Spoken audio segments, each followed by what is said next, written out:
அனைவருக்கும் வணக்கம். இன்னைக்கு ஹிந்து நியூஸ் பேப்பர்ல என்ன இம்பார்ட்டன்ட் நியூஸஸ் இருக்கு அப்படிங்கிறத பார்ப்போம். முதல்ல பார்த்தீங்க அப்படின்னா, India poised to emerge as world's top potato producer அப்படின்னு சொல்லி குடுத்துருக்காங்க. ஓகேங்களா?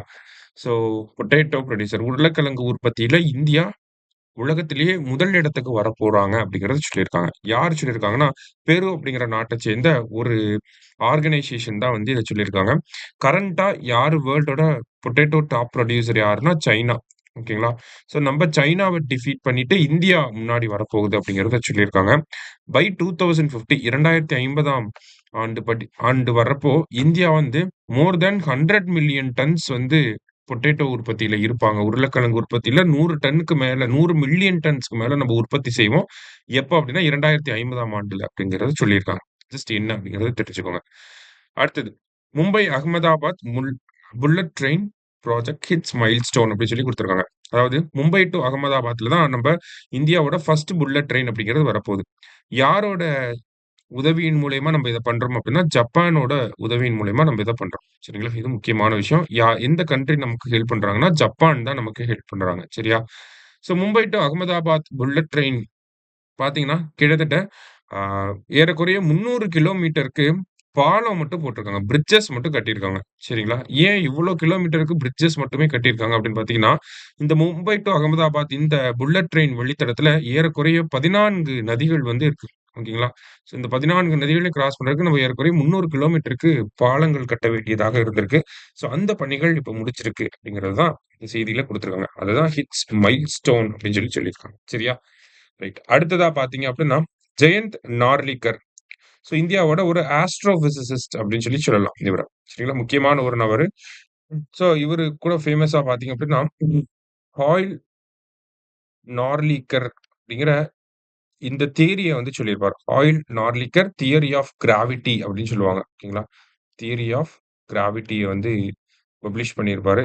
அதே மாரி பார்த்தீங்கன்னா, inter university centre for astronomy and astrophysics. இந்த சென்டர் எங்க ஐயுசிஏஏ அப்படிங்கிறது. இதோட ஃபுல் ஃபார்ம் கூட நமக்கு கேட்கலாம். சரியா?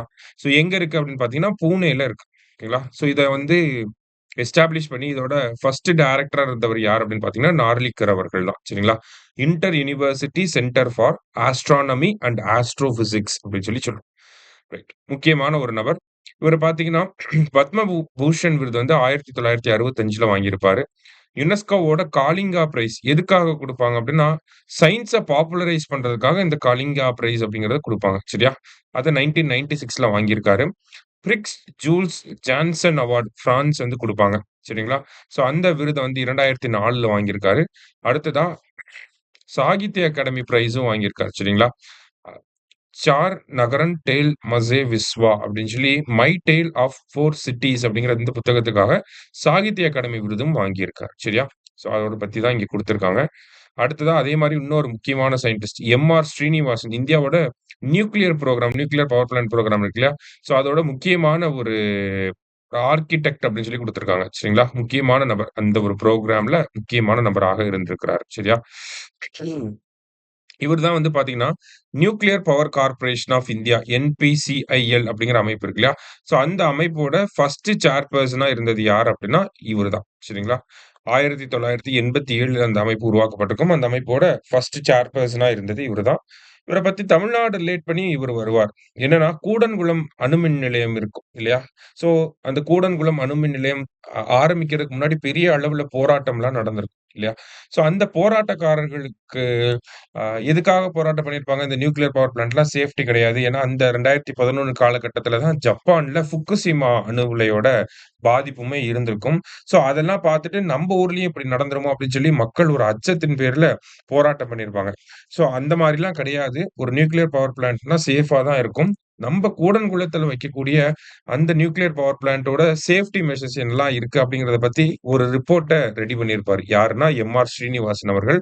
இந்த ரிப்போர்ட் ரெடி பண்ணி நம்மளுடைய அப்போதைய முதலமைச்சரா இருந்த ஜெயலலிதா அவர்கள் கையில குடுத்திருப்பார். சரிங்களா? அதிலயுமே இவரு ஒரு முக்கியமான ரோல் ப்ளே பண்ணியிருப்பார். கூடன்குளம் பவர் பிளான்ட்ட பொறுத்தவரைக்கும் அதோட கெப்பாசிட்டி பார்த்தீங்கன்னா, 2000 மெகாவாட் சரியா? ரைட். அடுத்ததா பார்த்தீங்க அப்படின்னா, WHO அடாப்ட்ஸ் பேண்டமிக் அக்ரீமெண்ட் அப்படின்னு சொல்லி குடுத்துருக்காங்க.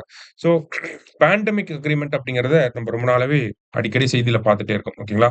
ஸோ 2020, 21ல பேண்டமிக் ஏற்பட்டுச்சு. கொரோனா பேண்டமிக் ஏற்பட்டுச்சு. அதுக்கு எப்படி ரெஸ்பாண்ட் பண்றதுன்னு தெரியாமயே இருந்துச்சு நம்ப உலகத்துல இருக்கக்கூடிய எல்லா நாடுகளுக்குமே. ஸோ இதுக்கப்புறமா ஒரு பேண்டமிக் வந்துச்சுன்னா, அதோட ரெஸ்பான்ஸ் எப்படி இருக்கணும்? டேட்டா ஷேரிங் எப்படி இருக்கணும்? பெனிஃபிட் ஷேரிங் எப்படி இருக்கணும்? அந்த மாரியான விஷயங்கள்லாம் டீட்டெயில்டா சொல்லக்கூடிய ஒரு அக்ரீமெண்ட் தான் இந்த WHOட பேண்டமிக் அக்ரீமெண்ட். சரியா? இப்போ உதாரணத்துக்கு ஒரு நாட்ல வந்து ஒரு நோய் தொற்று ஏற்படுது அப்டின்னா, அந்த நாடு வந்து அந்த சாம்பிள்ஸ அந்த வைரஸோட சாம்பிள்ஸ வந்து மருத்துவ நிறுவனங்களுக்கு, இந்த பார்மா கம்பெனிஸ்க்கு, WHOக்கு பெரிய பெரிய நாடுகளுக்கு வந்து யாரெல்லாம் அந்த டேட்டாவ ரெக்வெஸ்ட் பண்றாங்களோ, அவங்களுக்கெல்லாம் அவங்க ஷேர் பண்ணணும்.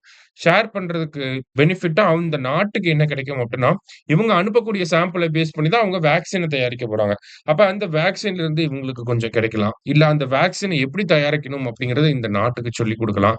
இந்த மாதிரியான ஒரு பெனிஃபிட் ஷேரிங் அக்ரீமெண்ட் அப்படிங்கிறத இந்த பேண்டமிக் அக்ரீமெண்ட்ல டிவைஸ் பண்ணியிருக்காங்க. ஸோ இதுதான் ஒரு முக்கியமான ஒரு விஷயம். உலகத்துல இருக்கக்கூடிய எல்லா நாடுகளும் ஒப்புதல் தெரிவித்து, இந்த பேண்டமிக் அக்ரீமெண்ட் அப்படிங்கிறத நேத்து அடாப்ட் பண்ணியிருக்காங்க. சரியா? ஸோ அதுதான் இங்க முக்கியமான விஷயமா குடுத்திருக்காங்க. ஸோ இன்றைய செய்தித்தாள்ல இருந்து முக்கிய செய்திகள் எல்லாத்தையுமே பார்த்திருக்கோம். நன்றி. சுரேஷ் IAS அகாடமி வெற்றி